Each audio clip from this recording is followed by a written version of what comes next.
ಯಾಕಪ್ಪ ಸಂಜು ತುಂಬಾ ಕೆಮ್ತಾ ಇದೀಯಾ? ನೆಗಡಿ ಇದೆಯಾ? ನಮ್ಮ ಕೆಮ್ಮು ನೆಗಡಿ ಜಾಸ್ತಿ ಆಗ್ಬಿಟ್ಟಿದೆಯಮ್ಮ.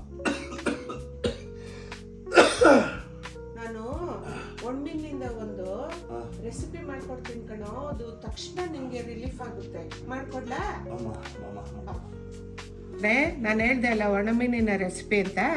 ಅದಕ್ಕೆ ಮೇನ್ ಆಗಿ 100 ಗ್ರಾಮ್ ಒಣಮೀನನ್ನ ತಗೊಂಡಿದ್ದೀನಿ.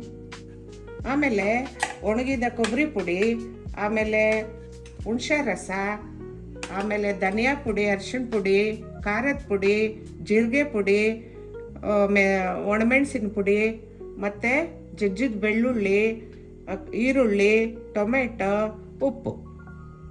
ಈಗ ಸ್ಟವ್ ಹಚ್ಚಿಸಿ ಬಾಣಲೆ ಒಲೆ ಮೇಲಿಟ್ಟು ಸ್ವಲ್ಪ ಎಣ್ಣೆಯನ್ನು ಹಾಕೋಣ. ಸ್ವಲ್ಪ ಎಣ್ಣೆ ಹಾಕ್ಬಿಟ್ಟು ಮೀನನ್ನು ಫ್ರೈ ಮಾಡ್ಕೊಳ್ಳೋಣ. ಓಕೆ.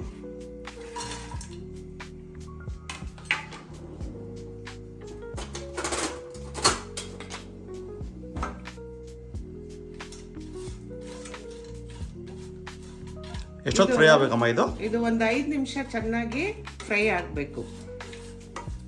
ನೋಡಿ ಮಗನೆ, 5 ನಿಮಿಷ ಚೆನ್ನಾಗಿ ಮೀನನ್ನು ಫ್ರೈ ಮಾಡಿದ್ದೀನಿ. ಈಗ ಸ್ಟವ್ ಆಫ್ ಮಾಡ್ತೀನಿ. ಸ್ಮೆಲ್ ಚೆನ್ನಾಗಿ ಬರ್ತಾ ಇದೆಯಮ್ಮ. ಹೌದು, ಚೆನ್ನಾಗಿ ಬರ್ತಾ ಇದೆ.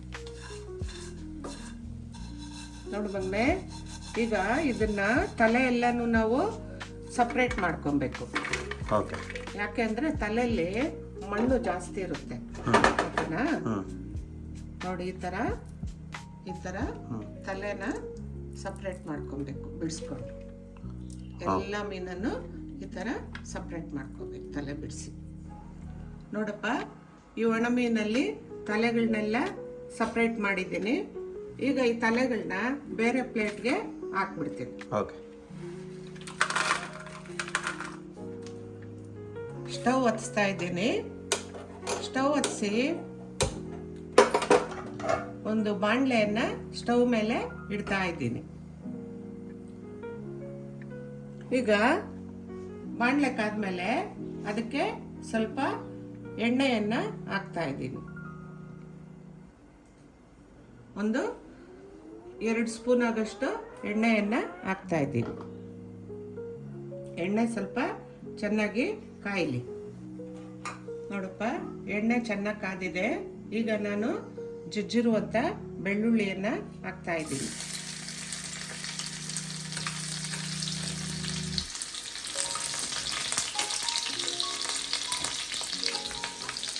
ಇದು ಸ್ವಲ್ಪ ಫ್ರೈ ಆದಮೇಲೆ ಈರುಳ್ಳಿಯನ್ನ ಹಾಕ್ತಾ ಇದ್ದೀನಿ.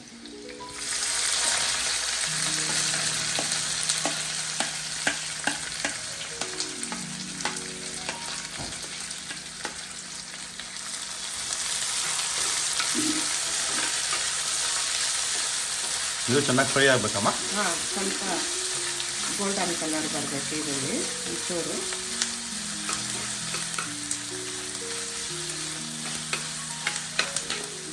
ಈಗ ಟೊಮೆಟೊವನ್ನು ಹಾಕ್ತಾ ಇದ್ದೀವಿ.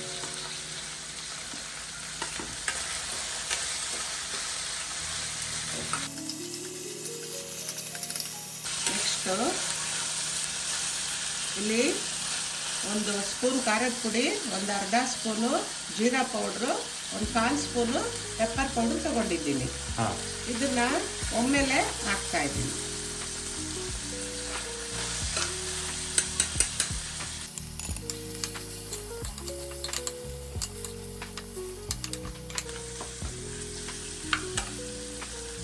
ಈಗ ಏನು ಮಾಡ್ತೀನಿ ಅಂದರೆ ಸ್ವಲ್ಪ ಧನಿಯಾ ಪುಡಿ, ಅರಿಶಿಣ ಪುಡಿ ತಗೊಂಡಿದ್ದೀನಲ್ಲ,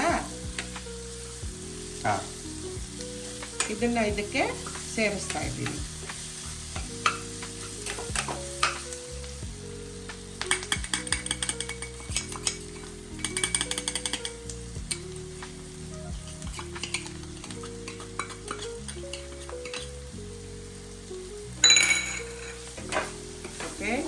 ಓಕೆ, ಚೆನ್ನಾಗಿ ಮಿಕ್ಸ್ ಮಾಡಬೇಕಲ್ವಾ? ಚೆನ್ನಾಗಿ ಮಿಕ್ಸ್ ಮಾಡಬೇಕು. ಇದು ಎಣ್ಣೆ ಬಿಡಬೇಕು. ಇದು ಚೆನ್ನಾಗಿ ಮಿಕ್ಸ್ ಆಗಿದೆ. ಈಗ ನಾನು ಇದಕ್ಕೆ ಹುಣಸೆ ರಸವನ್ನು ಹಾಕ್ತಾ ಇದ್ದೀನಿ.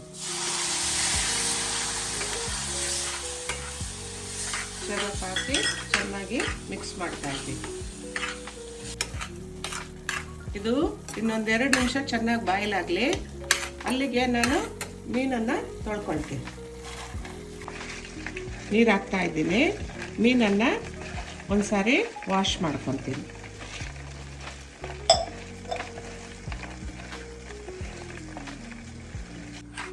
ನೋಡಿ ಸಂಜು, ಇದೆಲ್ಲ ಮಸಾಲೆ ಚೆನ್ನಾಗಿ ಬಾಯ್ಲ್ ಆಗಿದೆ.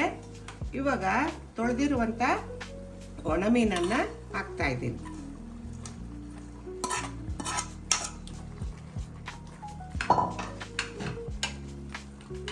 ಇದು ಒಂದು 3 ನಿಮಿಷ ಅಥವಾ 4 ನಿಮಿಷ ಕುದಿದ್ರೆ ಸಾಕು. ಮೀನು ಬೇಗ ಬೆಂದ್ಬಿಡುತ್ತೆ. ಅಮ್ಮ, ಇದು ನಿನಗೆ ಯಾರು ಹೇಳ್ಕೊಟ್ರಮ್ಮ ಸಾರು? ಇದ ನಮ್ಮ ಮನೇಲಿ ನಮ್ಮ ತಾಯಿ ಹೇಳ್ಕೊಟ್ರಪ್ಪ.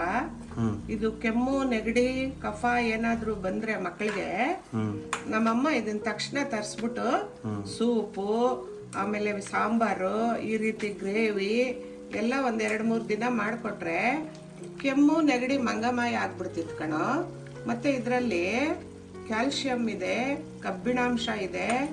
ಇದು ದೇಹಕ್ಕೆ ತುಂಬ ಒಳ್ಳೆಯದು. ರಕ್ತ ವೃದ್ಧಿ ಮಾಡುತ್ತೆ, ಕಣ್ಣಿಗೆ ಮತ್ತು ಮೆದುಳಿಗೆ ಎಲ್ಲ ತುಂಬ ಒಳ್ಳೆಯದು. ಚುರುಕಾಗಿಡುತ್ತೆ ಕೆಲಸ, ಮತ್ತು ಕೆಲಸ ಮಾಡೋಕ್ಕೆ ಆರಾಮಾಗಿರುತ್ತೆ.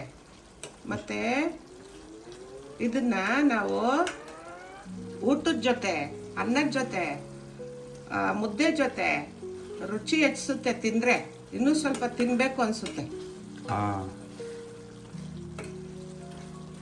ಈಗ ಇದು ಕುದಿದಿದೆ. ಇದಕ್ಕೆ ಲಾಸ್ಟಲ್ಲಿ ಸಾಲ್ಟ್ ಹಾಕ್ತಾ ಇದ್ದೀನಿ. ಸಾಲ್ಟು ಒಂದು ಅರ್ಧ ಸ್ಪೂನಷ್ಟು ಹಾಕ್ತಾ ಇದ್ದೀನಿ.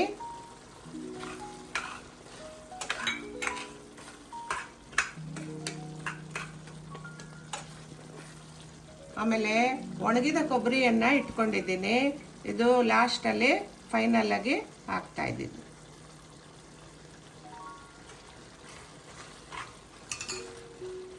ಇದು ಒಣಮೀನಿನ ತೊಕ್ಕು ಅಥವಾ ಗ್ರೇವಿ.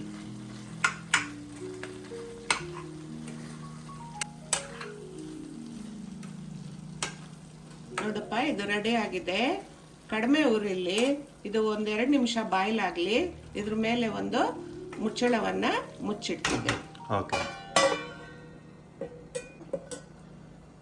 ಬಾಯ್ಲ್ ಆಗಿದೆಯೇನೋ ನೋಡೋಣ. ಚೆನ್ನಾಗಿ ಬಾಯ್ಲ್ ಆಗಿದೆ. ಈಗ ನಾವು ಕಟ್ ಮಾಡ್ಕೊಂಡಿದ್ದೀವಲ್ಲ ಕೊತ್ತಂಬರಿ ಸೊಪ್ಪು, ಇದನ್ನ ಇದ್ರ ಮೇಲೆ ಹಾಕೋಣ. ಆಮೇಲೆ ಸಣ್ಣದಾಗಿ ಕತ್ತರಿಸಿರುವಂತ ಈರುಳ್ಳಿಯನ್ನ ಹಾಕೋಣ.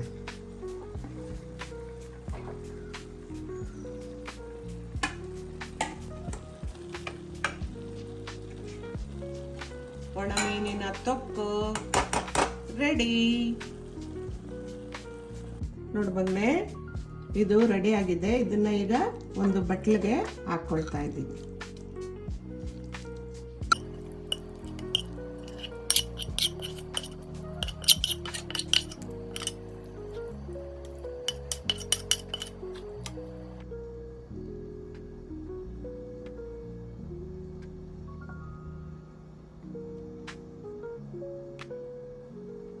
ಸ್ನೇಹಿತರೆ, ಒಣ ಮೀನಿನ ತೊಕ್ಕು ಅಥವಾ ಗ್ರೇವಿ ಅಂತಲೂ ಕರಿಬೋದು. ಇದನ್ನ ನಮ್ಮ ತಾಯಿ ಮಾಡ್ಕೊಟ್ಟಿದ್ದಾರೆ. ನನಗೆ ಟೇಸ್ಟ್ ಮಾಡ್ತೀನಿ, ನೋಡೋಣ ಬನ್ನಿ ಹೇಗಿರುತ್ತೆ ಅಂತ.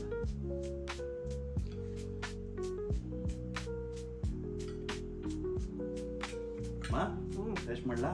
ಮಾಡಪ್ಪ. ಕೆಮ್ಮು ನೆಗಡಿ ಕಡಿಮೆ ಆಗಲಿ, ಬೇಗ ಟೇಸ್ಟ್ ನೋಡಿ. ಓಕೆ.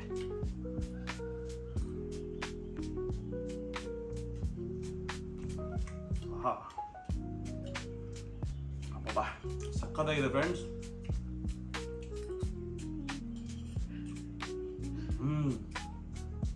ಸೂಪರ್ ಆಗಿದೆ. ಇದನ್ನ ನಾನು ಆಮೇಲೆ ಟ್ರೈ ಮಾಡ್ತೀನಿ. ನೀವು ಇದನ್ನ ಮನೇಲಿ ಟ್ರೈ ಮಾಡಿ. ತುಂಬ ಅದ್ಭುತವಾಗಿದೆ. ಹಾಗೆ ನಿಮಗೆ ಈ ರೆಸಿಪಿ ತುಂಬ ಇಷ್ಟ ಆಗುತ್ತೆ. ನಿಮಗೆ ಈ ವಿಡಿಯೋ ಇಷ್ಟ ಆಗಿದೆ ಅಂತ ನಾನು ಭಾವಿಸ್ತೀನಿ. ಈ ವಿಡಿಯೋ ಇಷ್ಟ ಆಗಿದ್ರೆ ಪ್ಲೀಸ್ ನನ್ನ ಚಾನಲ್ನ ಸಬ್ಸ್ಕ್ರೈಬ್ ಮಾಡಿ, ನಿಮ್ಮ ಸ್ನೇಹಿತರಿಗೆ ಶೇರ್ ಮಾಡಿ, ನಿಮ್ಮ ಅನಿಸಿಕೆಯನ್ನು ಕಮೆಂಟ್ ಬಾಕ್ಸಲ್ಲಿ ತಿಳಿಸಿ. ಅಲ್ಲಿವರೆಗೂ ಬಾಯ್.